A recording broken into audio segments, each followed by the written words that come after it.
Trump has a vision of how to win, and he's gotten out there and done it. He said if there's something wrong in your life, if your life is not working, if you're under a lot of economic pressure, blame them.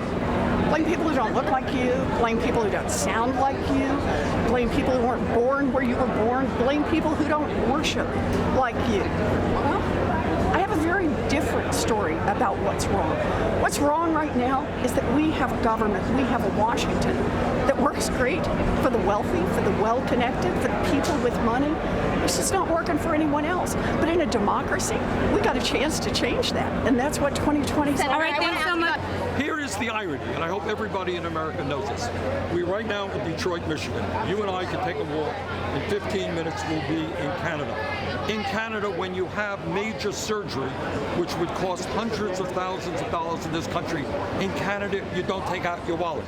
In Canada, you can go to any doctor you want, any hospital that you want. Meanwhile, in this country, we have over 80 million people who are either uninsured or underinsured, and that has everything to do with the fact that the drug companies and the insurance companies last year made $100 billion in profits.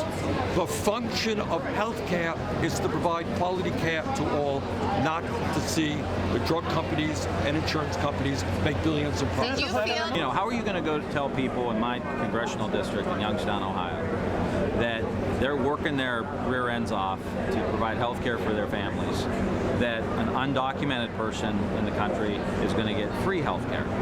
That is not going to work, and it's not fair, quite frankly. The undocumented workers should be able to pay for health care. It just shouldn't be free. Look, I'm a capitalist. I worked in the private sector for 14 years, and I believe that you need a check and balance on capitalism. But that debate is not what people are talking to me about when I'm in Michigan or in Minnesota or in Iowa or Wisconsin. They want to know what's going to happen to their mom who's going into long-term care. And that has been this big elephant in the room as everyone relitigates the Affordable Care Act. We haven't been talking about long-term care or Alzheimer's or mental health or chemical dependency. None of those things have been discussed, and I'm really going to push for them on the next vote. I did want to get both my message out. We have to win back places we lost and not make a false distinction when a whole lot of folks often feel like these debates are disconnected from people's lives. I wanted to make sure not only did I win in a Trump state, but to be able to get things done, not just talking about it. I will not criminally prosecute and will change the law to reflect this, anyone seeking refuge or asylum or shelter in this country.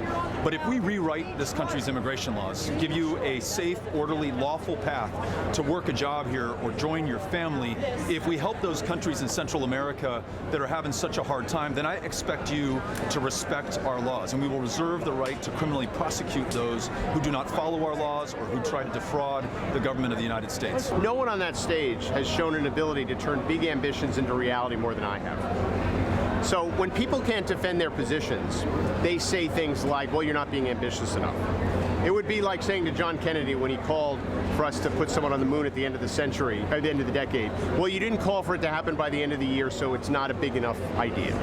I mean, it's just an intellectually dishonest response.